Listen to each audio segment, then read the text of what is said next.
আমাদের বাসায় কলমি শাককে একটু ভিন্নভাবে রান্না করা হয়। আমরা কলমি শাক ভাজি তেমন একটা পছন্দ করি না, এভাবেই খেতে পছন্দ করি। চলুন আপনাদের সাথে রেসিপিটা শেয়ার করছি। এখানে এক আটি কলমি শাক নিয়ে আমি ভালো করে ধুয়ে পানি ঝরিয়ে এখন র্যান্ডমলি কেটে নিচ্ছি।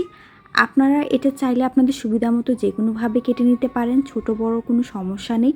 অন্যদিকে ফ্রাই প্যানে আমি একটু রান্নার রেগুলার তেল গরম করে এর মধ্যে কিছু পেঁয়াজ কুচি আর দিচ্ছি কিছু রসুন কুচি, 3-4টার মতো দিয়ে দিচ্ছি আস্ত কাঁচামরিচ। এটা আপনারা ঝাল অনুযায়ী কিন্তু বাড়িয়ে কমিয়ে ব্যবহার করতে পারবেন।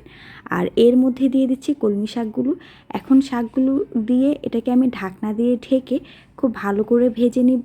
4-5 মিনিট সময় নিয়ে আমি কিন্তু এটাকে মাঝে মাঝে একটু উল্টে পাল্টে দিয়েছিলাম।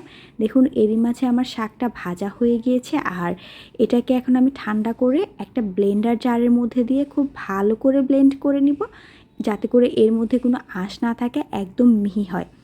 এখন এটাকে ব্লেন্ড করে নিচ্ছি।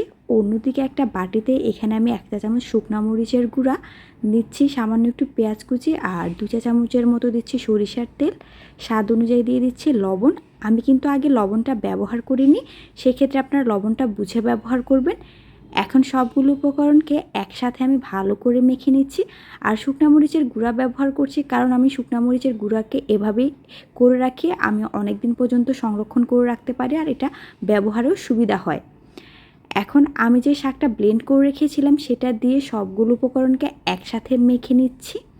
মাখানো হয়ে গেলে এখন এটা আপনারা চাইলে গরম ভাত দিয়ে খেতে পারবেন, কিংবা খুদে ভাত কিংবা পোলাও, যে কোনো কিছুর সাথে খেতে কিন্তু এটা দারুণ লাগে। আমাদের সবারই কম বেশি অনেক বেশি পছন্দের একটা খাবার। আশা করছি আপনাদের কাছে ভালো লেগেছে। Thanks for the watching, bye bye.